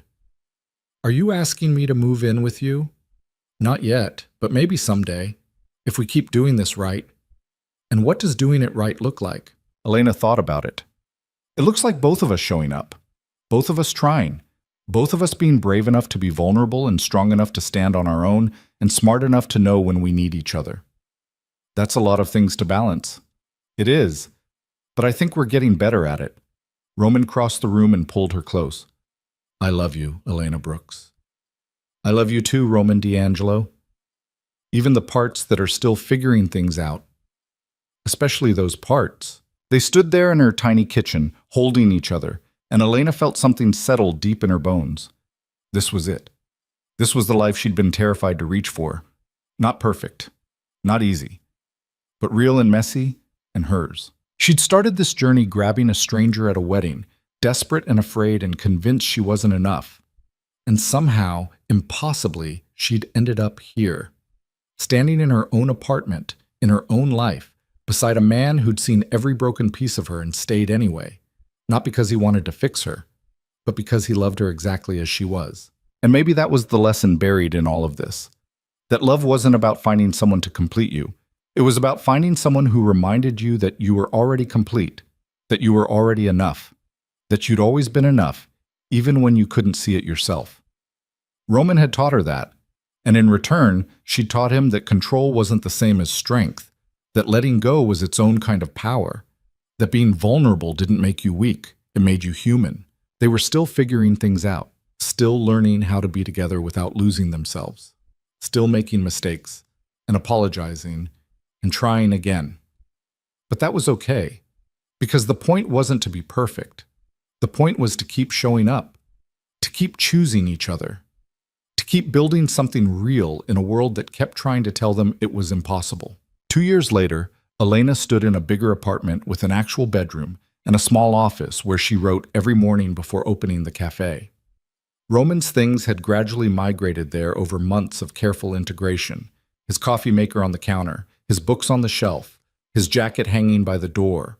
Not an invasion, not a takeover, just a slow, gentle merging of two lives that had learned how to exist together without erasing each other. Between the lines had expanded into the space next door. Maya ran it most days now, freeing Elena to write more, to work on her second book, to teach the writing workshops that had become so popular she'd had to add extra sessions. Roman had restructured his business completely. He still worked, still made deals, still commanded respect in rooms full of powerful people. But he'd learned to separate the empire from the man, to come home and be present, to listen without trying to solve, to love without trying to control. They weren't perfect. They still fought sometimes, still had to remind each other about boundaries and trust and showing up. But they were better, stronger, more themselves than they'd ever been. And isn't that what love should be? Not two people completing each other, but two whole people choosing to walk the same path. Not someone rescuing you from your life, but someone standing beside you while you rescue yourself. Not perfection, but real messy human connection that challenges you to grow without demanding you change who you are. Elena had learned that the hard way. She'd learned that you can't love someone into saving you, and you can't save someone into loving you. All you can do is show up, be honest, set boundaries, and trust that the right person will respect all of it. Roman had learned that power wasn't about control, that strength wasn't about dominance, that the bravest thing he could do was trust someone enough to be vulnerable, to need them, to let them see the parts of himself he usually kept hidden. Together, they'd built something that looked nothing like the fairy tales and everything like real life. Complicated and challenging and worth every difficult moment. Because at the end of the day, love wasn't about finding someone who made your life easier.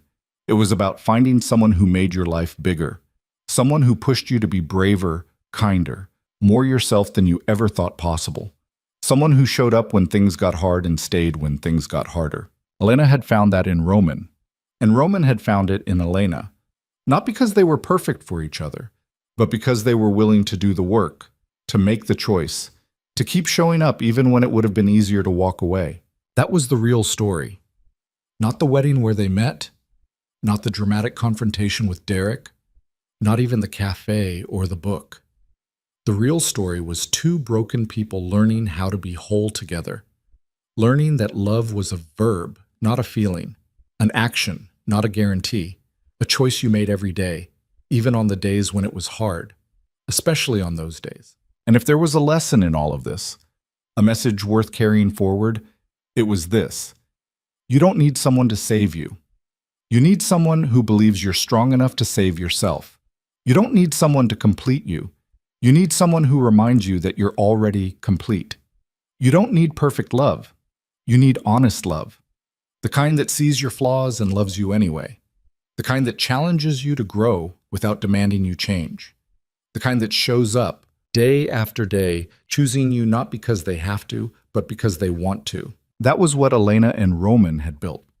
Not a fairy tale, but something better. Something real. And in a world that kept trying to sell them easy answers and perfect endings, they'd chosen the messy, complicated, beautiful truth instead. They'd chosen each other, every day. And that made all the difference.